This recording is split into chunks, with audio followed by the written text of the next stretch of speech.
Coming to you live on Envado News, in the forests of Beni, Bolivia lies the blue-throated macaw, bearing the name Araglocardularis. The IUCN lists this friendly large parrot as critically endangered, meaning its species poses a serious threat of extinction. The blue-throated macaw's relatives include the great green macaw, hosting the fifth largest parrot species, the scarlet macaw, which is Honduras' national bird, and the chestnut-fronted macaw, one of the loudest macaws. All of these species populations are declining due to deforestation and habitat loss. The blue-throated macaw is located in the Beni department of Bolivia. It is distributed in patches throughout a habitat of lowland savanna forest. The habitat was 2,508 square kilometers in 2009, but recently skyrocketed to 50,800 kilometers. The blue-throated macaw lives in a tropical climate with alternating wet and dry periods, also known as a savanna climate. The rainy season extends from October to May, causing flooding that turns grasslands into swamps.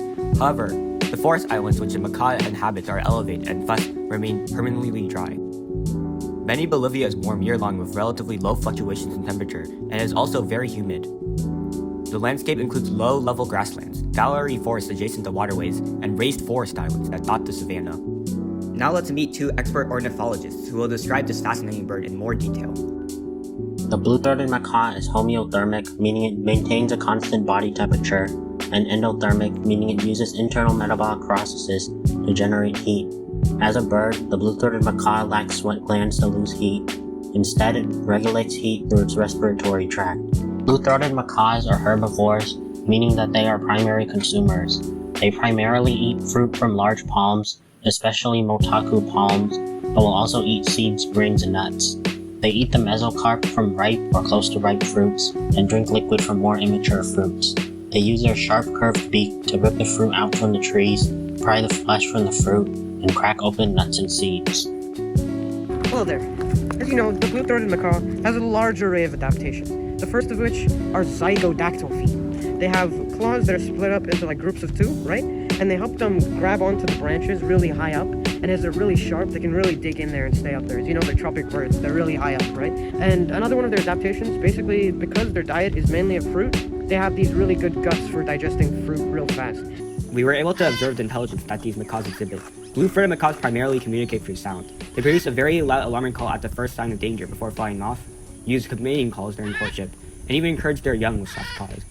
These birds also communicate through visual and tactile signals during mating. And as for reproductive success, they usually lay 1 to 3 eggs, so that in case one of them doesn't survive, the rest of them do.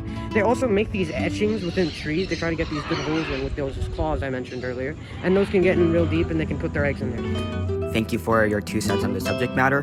Next, we are inviting 2 conservationists to discuss the blue-throated macaw's role in the ecosystem and its conservation status. First of all, its greatest contribution to the habitat in which it lives in is seed dispersal.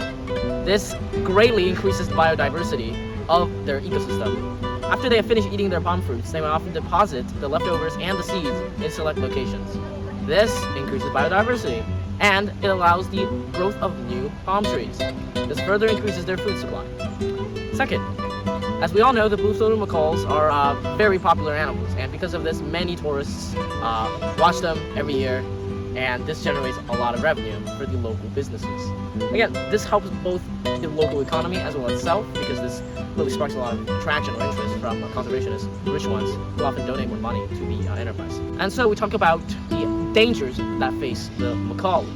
Illegal trade is a major component of the loss of macaws.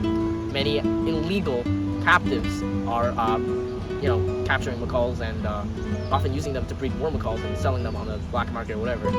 One of the major limiting factors for macaw population is disease, and one of the most prominent diseases are the Piscine beak and feather disease, which is very lethal for macaws and can affect the beaks and feathers of the claws. Now, another common but still less perhaps dangerous disease is the proventricular dilation disease, also known as PPD. This affects the proventriculus, obviously, and this is between the crop and it is the most final topic on the macaw's current population, and that's deforestation. Again, many of the areas in Beni department of Bolivia is being converted into ranches for ranching, and mostly cattle ranching, and also soy farms. Since the population size of this bird is so small, this decreases the speed of evolution, making it harder for the bird to adapt to environmental dangers. This also increases the risk of inbreeding, which may lead to genetic disease. However, humans are working hard to prevent the extinction of this incredible bird through several organizations, such as Rainforest Trust World Parrot Trust, and Asociación Armonia. So for ex situ conservation, people are trying to manage captive breeding programs which have bred several individuals and release them back into the wild in adult or egg form. For in situ conservation, people are trying to save the wild population, establishing protected areas such as the Barba Azul Nature Reserve and planting new Macaw ponds. To save the wild birds themselves, people can monitor and improve nest boxes and also build artificial nest boxes.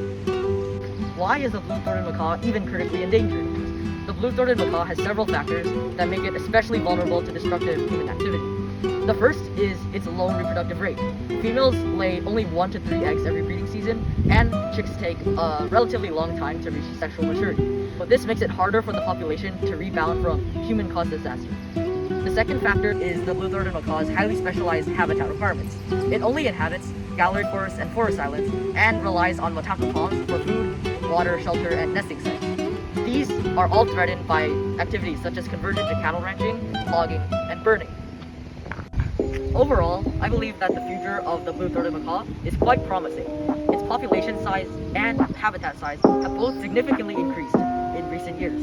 A study conducted in 2012 predicted that the species would not go extinct for at least 50 years. Still, the effectiveness of conservation efforts and regulation placed on illegal trade and capture will play a very significant role in the species' future. So if blue-throated macaws were to go extinct, then the loss of their seed dispersal might negatively impact some plant species, for example, Macaw palms. Even though the population size is still small, this will still produce a cascading effect on the ecosystem and a loss of biodiversity.